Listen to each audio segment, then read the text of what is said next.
Coming up next, I'll reveal 12 things that people decide within seconds of meeting you.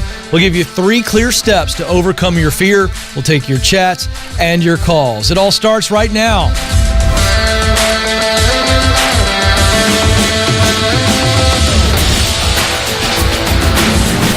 Coming to you live from Ramsey Studios in Nashville, you're joining a conversation about who you are, what you were created to do, where you want to do it, and how you can get there.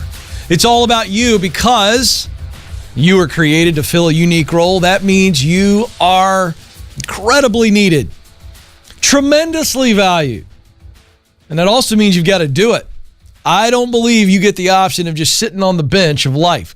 We need you in the game. Simply put, somebody out there needs you to be you, and that's why the Ken Coleman Show is here. It's all about you. So let's go.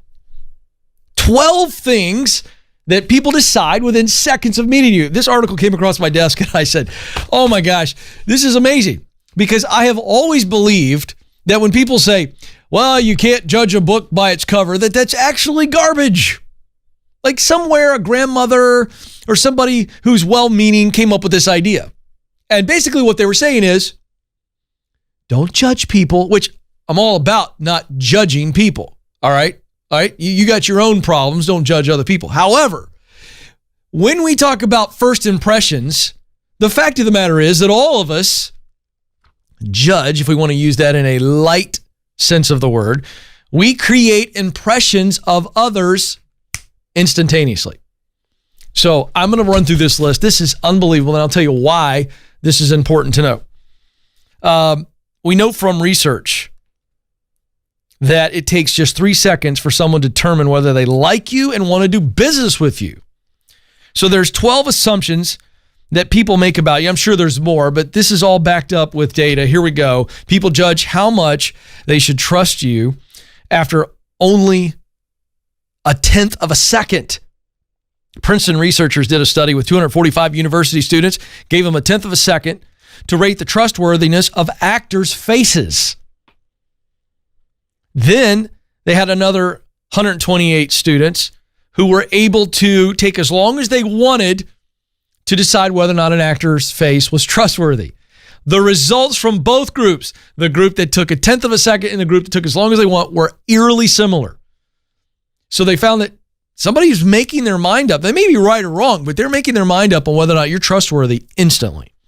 Number 2, people also judge your socioeconomic status just by looking at you. A Dutch study found that people wearing name brand clothes were seen as higher status and wealthier than folks wearing non-designer clothes.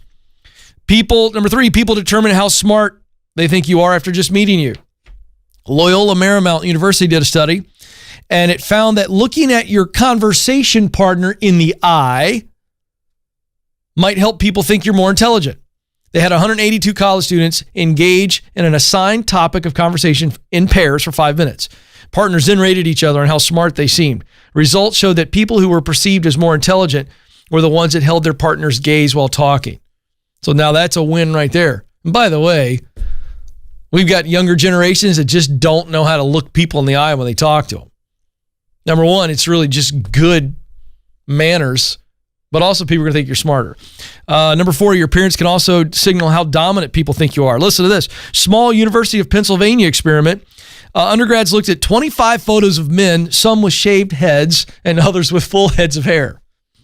The students rated the men with shaved heads as more dominant. How about that? There's a guy looking through the window right now. He's bald, sir. People are going to think you're more dominant than me, so don't worry about being bald. It's a good thing. Let's see. If you want to look successful, number 5, you want to look successful, get your clothes tailored. British study, 274 people had them look at faceless photos of men in tailored versus non-tailored suits. They rated the guys in tailored suits as more successful. 6, people aren't just judging your status, they're making assumptions about your earning potential. Small 2011 study of college students who were shown photos of male models dressed in business or casual attire. Then they rated these male models. The ones that were crisply dressed, meaning more business attire, were rated that they might make more money and get promoted sooner. 7, people are looking to see whether you're adventurous during the first meeting. They're not just looking at your appearance. Now we're shifting to the way you look and move, as far as like your body language is where this is shifting.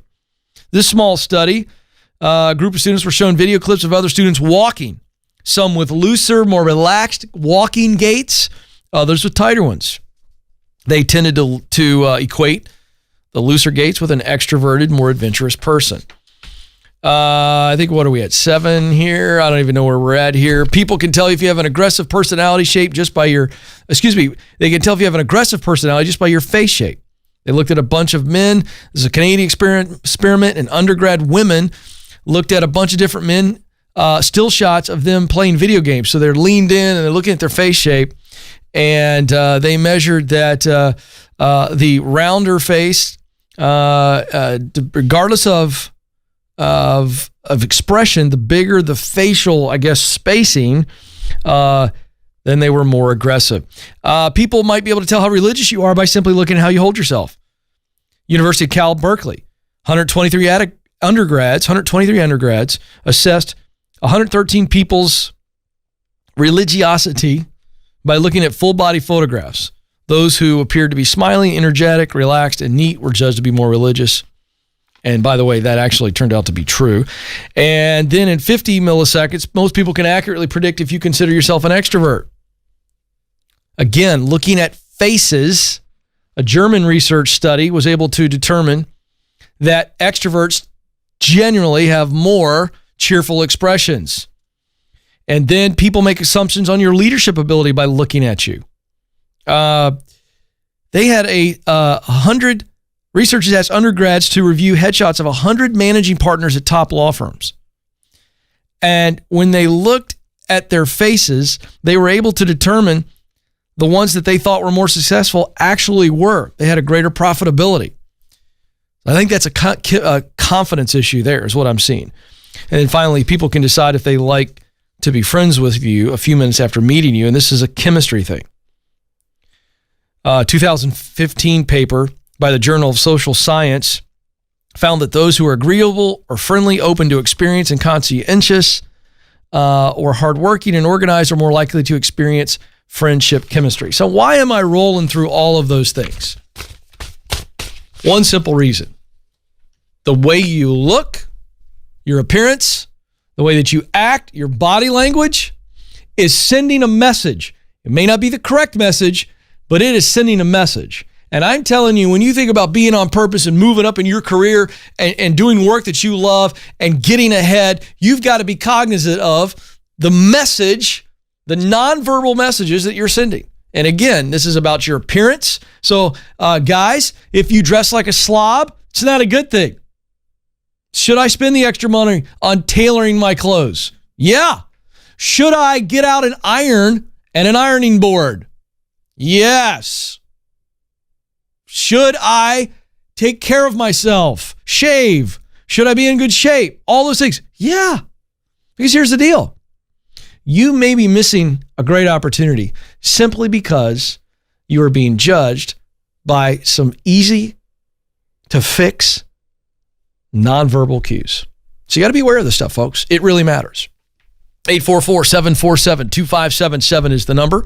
844-747-2577. We'll get to your chats in a little bit.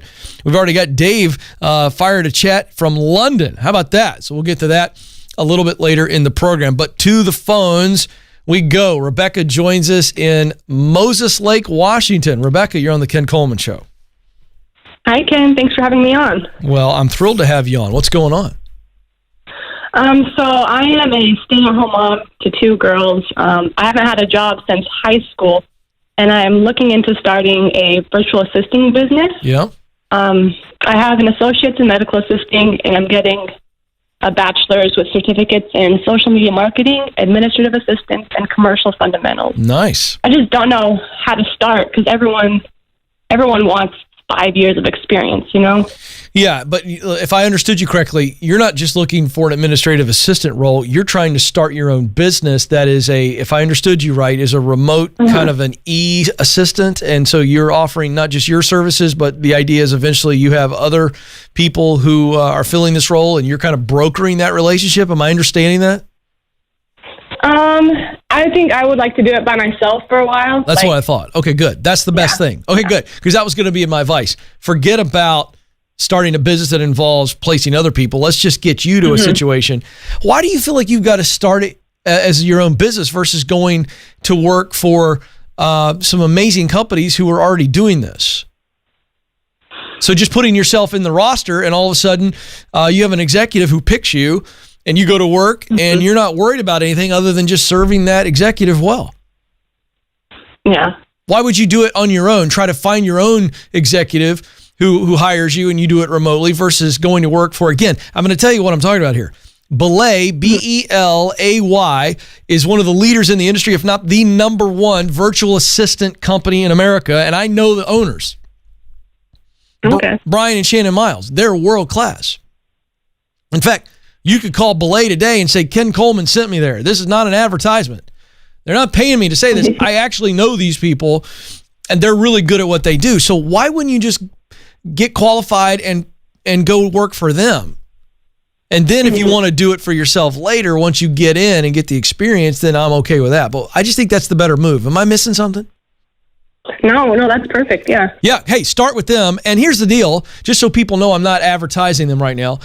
Go search other companies that are competitors to Belay and sign up with them and see who's the best experience, the best fit. But they'll hire you and they'll connect you to an executive or to somebody who needs that virtual assistant work. And boy, oh boy, you're off and running. Way to go, Rebekah. I expect you to contact at least 2 or 3 of those virtual assistant companies today. Yes?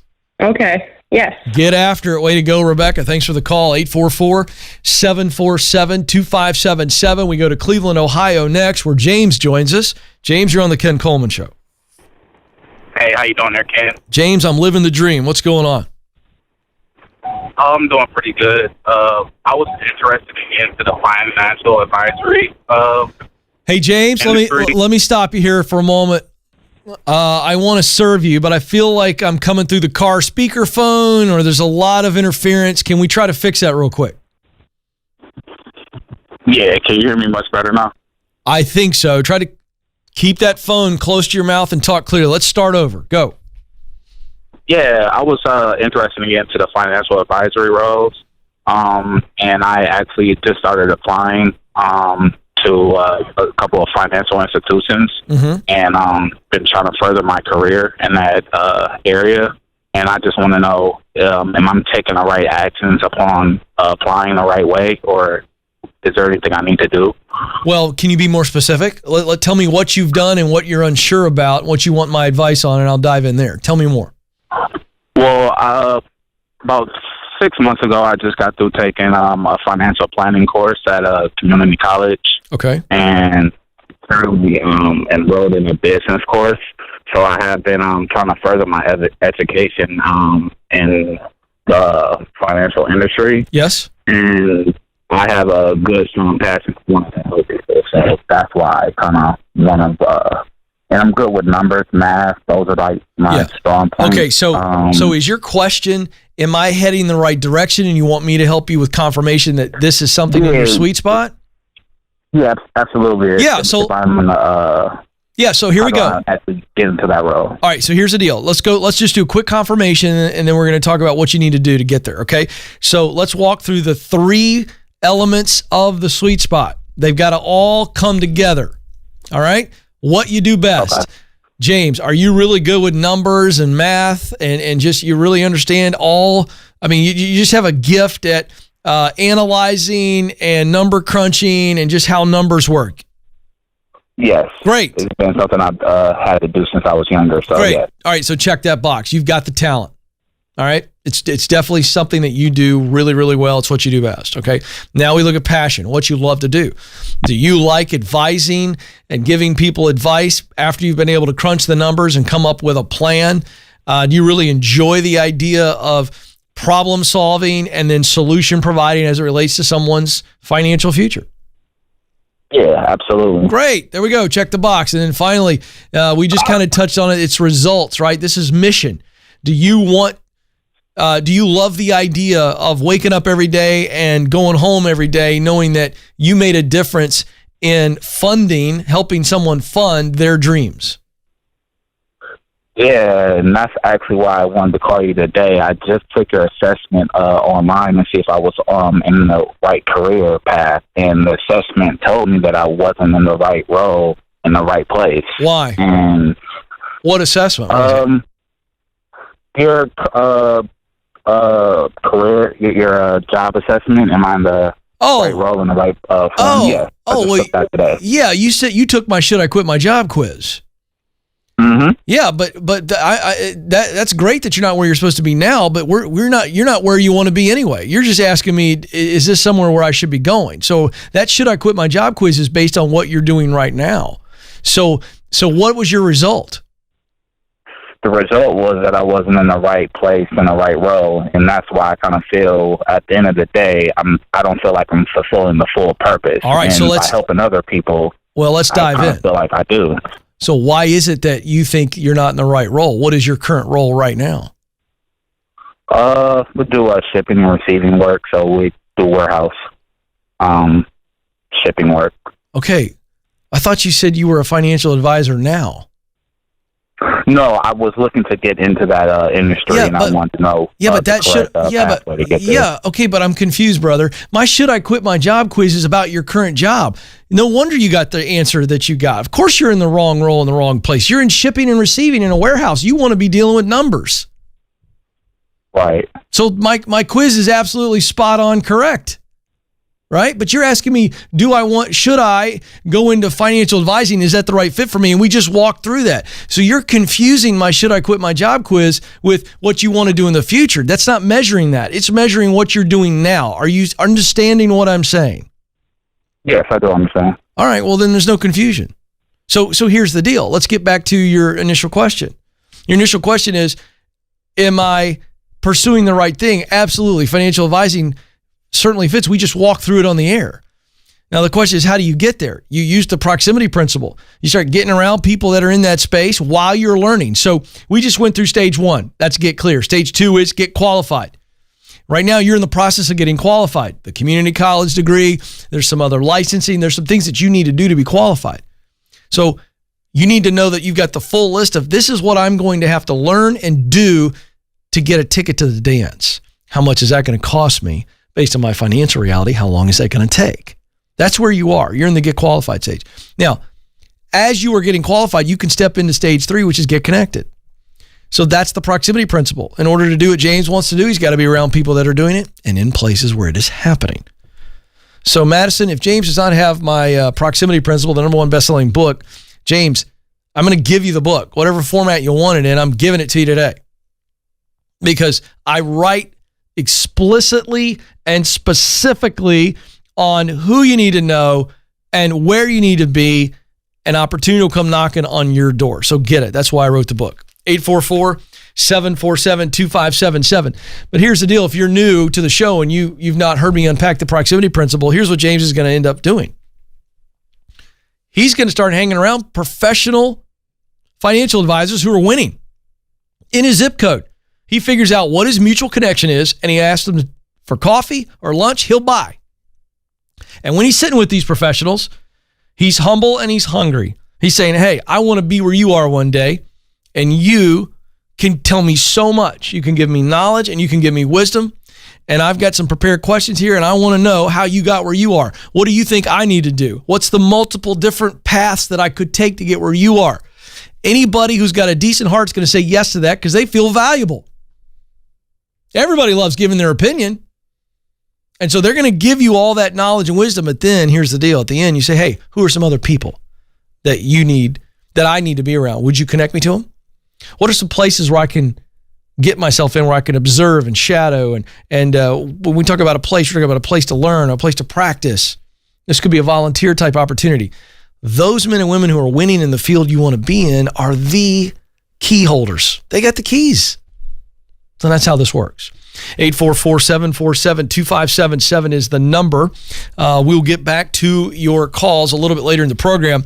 Real quick, if you need a little bit of juice a couple times a month on a Monday, and you like something that's short, sweet, and to the point, you need to sign up for the Ken Coleman Show newsletter, kencoleman.com/subscribe. You're going to love the content. It's designed for you to be able to consume in about a minute to 2 minutes. Boom, quick. This helps me, gives me knowledge, gives me next steps, and it encourages my heart. So go get the newsletter. It's absolutely free.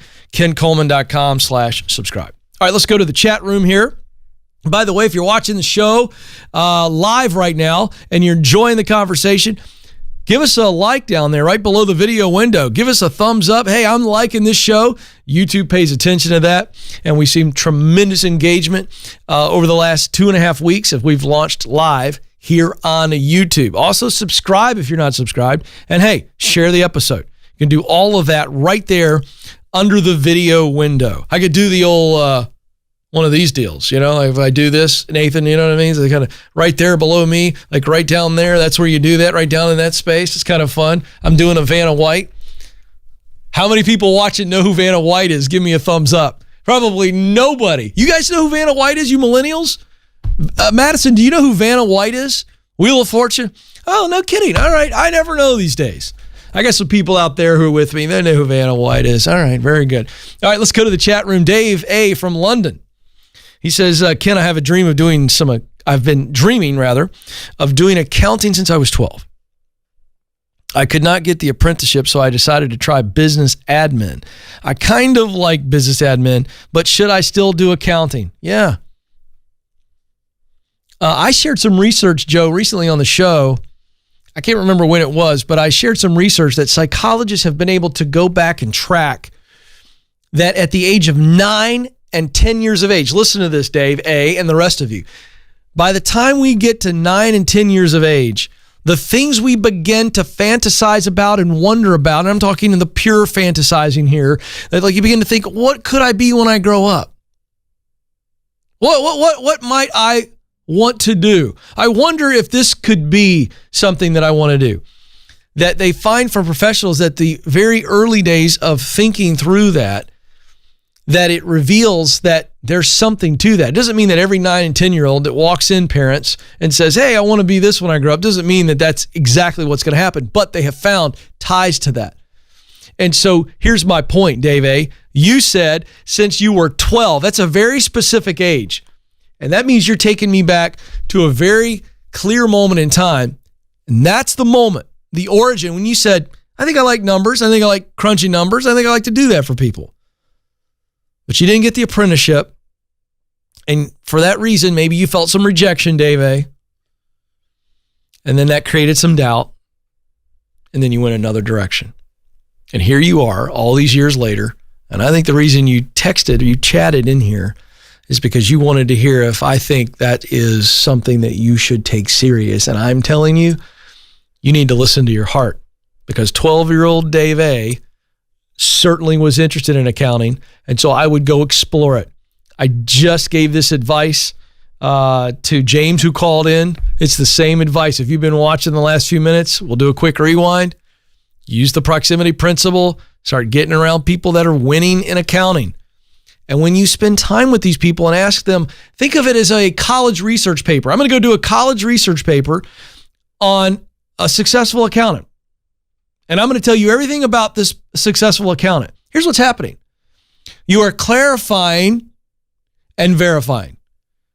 If you could do a research paper on all the things a successful accountant does, what a day looks like, what the challenges are, what the victories are, all that stuff, and your heart goes, I don't want to do that, you've just verified you don't want to do accounting. But if, on the other hand, you do that same research and your heart quickens, you go, oh, I would love to do that all day, every day. Now we've verified that it is, in fact, something to do. That's the process. Let's go to Miguel Cardona. Ken, I'd like to start a Bachelor of Science degree in statistics at age 24, but I feel like I can't afford to be another 4 years without income. Should I try to do it part-time? Yes, Miguel. I don't like the assumption that you led with there that I can't afford to go 4 years without income. Who said we got to do that? It has never been easier to get a degree online. It's never been easier. There's so many people out there doing online degrees, and you can do it part-time, which means you can budget for it and pay as you go. Absolutely, you should move forward on that. Absolutely. Mega Sportsman 79. There's our username of the day. He writes in, Ken, I'm getting ready to start a new job tomorrow in a field that I have no knowledge in. I'm 40 years old, and I've been out of work for 5 months, and they like my personality so much that they wanted me. What do you think? Be honest with me, Ken. I'm really afraid of failing. This is so good. This is the segue of all segues into my teaching for today. I said I was going to share with you, and I am in moments, the 3 steps to overcome fear. So let's talk Mega Sportsman 79. Here's the good news. They liked your personality so much. They knew you didn't have any knowledge and probably hardly any experience, and they still said, we want you, Mega Sportsman 79. So step into it. You haven't been at work in 5 months. You need some juice. By no means, Mega Sportsman 79, are you saying that this is the job I'm going to have for the rest of my life. You're not saying that. What you're saying is, I've been given an opportunity because of my personality. That ought to give you some juice. You ought to sit up a little taller, and you take that job, and you get in there, and you do the best that you can. And if you can't learn the skills, then you can tell them later, obviously, guys, you like me, I like you, I appreciate it. This isn't a good fit for me, I'm moving on. But it's going to give you some income, which is going to give you some inspiration, and it gets you back in the game. Absolutely take it. Don't worry about fear. All right, here's the segue. Mega Sportsman 79 and the rest of you right now that are dealing with fear. Can I set you free? Listen. You cannot eliminate fear, but you can overcome it. I want you to grab that. Before I give you the 3 steps to overcoming fear, you must first realize that fear never goes away. I still deal with fear. Anybody who is a human, anybody who desires to make some progress in some area of your life will always be confronting fear. So fear is part of the deal.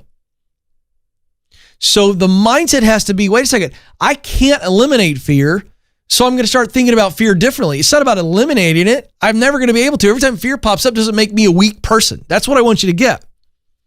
But you can't overcome fear. Here's how. 3 steps.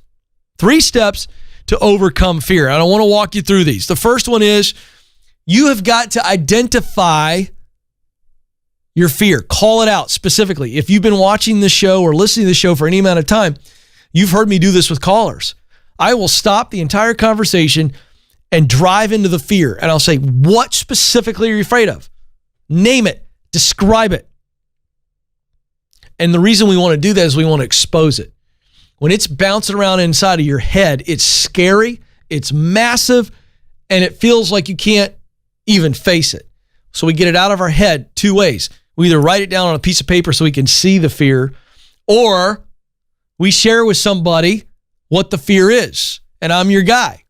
Okay? If you can't talk to anybody else, you can call me. I'm here 5 days a week. Now, that's step 1. Step 2 is once we've identified it and we've shared it with somebody or we've written it down and we got it outside of our head, we have to deconstruct the fear. And here's what I mean by that. Fear is a liar. So if your fear is saying something like, you don't have what it takes, you're a complete imposter, and people are going to find out that you're an imposter and they're going to disown you because nobody likes a fake and a fraud. I'm making this up. But that's a real fear that I hear from people. Okay, if that's the fear, then we deconstruct that. We say, wait a second, is that true? If I somehow fail or I don't succeed as quickly as I'd like, are people that know me and love me truly going to disown me and say that I'm a big fraud and fake? No. What if the fear is, hey, Ken, if this doesn't work and I switch careers and I go take this job and it doesn't work, they're going to fire me and I may not be able to get a job again and my family's going to be homeless and we're going to starve. Now, you see how silly that sounds when we actually say it and we deconstruct it. Is that true? So deconstruct it. Is that true? Am I going to starve and am I going to be homeless? No. So now we've deconstructed it.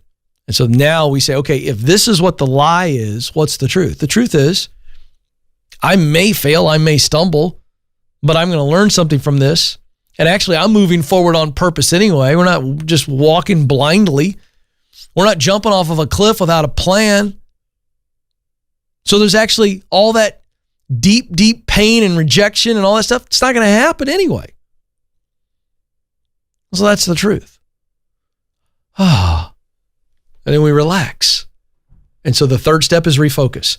Now that we know the truth, we refocus our brain on the truth. So instead of failure thinking, fear thinking, I readjust to future thinking, a future based on positive results, that I know this can happen. And I know if I apply myself, I get better, I stay with it, I'm going to get there. Now, this is what you tell your parents. Basically, what I just did for you folks was give you a 3-step process that essentially you tell your kids. This is exactly what you would do. What are you afraid of, sweetheart? What are you afraid of, bud? Oh, okay.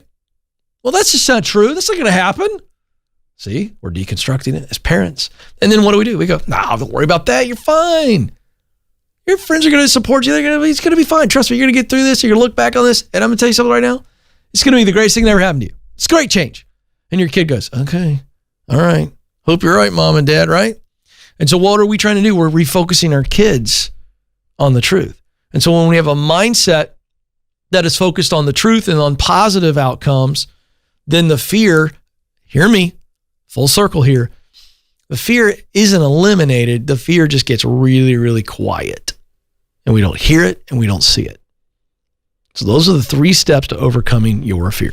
844-747-2577. One of the things people are really afraid of is dealing with updating their resume and putting themselves out there. And I'm going to tell you this right now, resumes are worthless without a relationship. That's why I created our resume guide. We've had over 100,000 people download this guide, which includes a template. I'm going to explain how you flip your resume, why you flip it, and we give you the template to actually do it. You're going to stand out, but it's not about the resume template. I'm going to teach you in our resume guide how to use your web of connections, the proximity principle, to get yourself in a position where your resume is just something that looks beautiful and it stands out because it's been handed to somebody by a mutual relationship.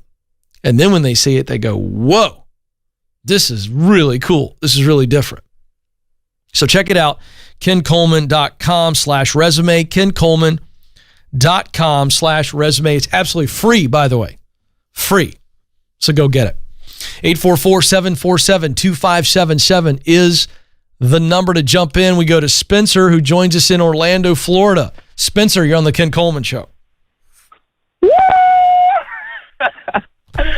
Hey, Ken. What's up, Spencer? Thanks for having me on the show. Hey, so we're just... Hey, man, I'm excited. Okay, so hold on. I didn't know what it was at first, so now I can go, woo, back. Okay, now we go. By the way, what Spencer and I just did is the way a lot of people in the South communicate to each other. That's like a whole conversation there. Am I right? Exactly. That's absolutely fantastic. Man, I'm excited. What's going on, Spencer? Hey, Ken. So my question for you is, or I just get to give you a little background. I'm 23 years old. I live in Orlando. And so I knew at a young age that I wanted to get involved with music. I just love, recording, engineering. I believe that's where I belong, and I have a bunch, friends and family that, believe in me, and they tell me the same thing. So I'm headed towards that direction. I tried to apply for school that'll teach me this trade to get involved in recording engineering. And I didn't move forward with it because it was tough for us financially. And then I tried again recently, and it's more doable for us. Great. So my question for you is, I could start next month. My wife is supportive of me. She knows that I have a talent in this, but she wants to wait till the fall. And I'm ready to get started. I'm excited about it. I'm super pumped, but she's very analytical. She likes to plan things. Well, hold on a second. Hold on. So let's just break it down. So you're asking me, should you start next month or listen to your wife and start in the fall? Okay. Right. Yeah. All right. So why does she want to wait to the fall? Tell me her reasoning. She's analytical, so she's thought through this. Tell me her why. She just wants to be like financially prepared to take on the financial aspect of getting involved with school. She's a smart lady. I like your wife already. I like your wife a lot. Yeah, so here's the deal, Spencer. Is she right? Uh-huh. Is she right that if you guys delay you getting into this school, that if you delay it to the fall, that it is going to make things easier for you guys?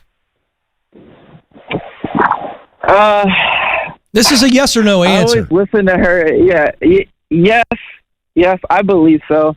Okay, I think we can make it happen now, but no! Wait, Spencer, I love you, bro. Spencer, I love you, bro. I screamed, I gave you the woo back. Okay, I love you, man. I know. But I got you in the corner, and I got to call you out. Okay. Mm-hmm.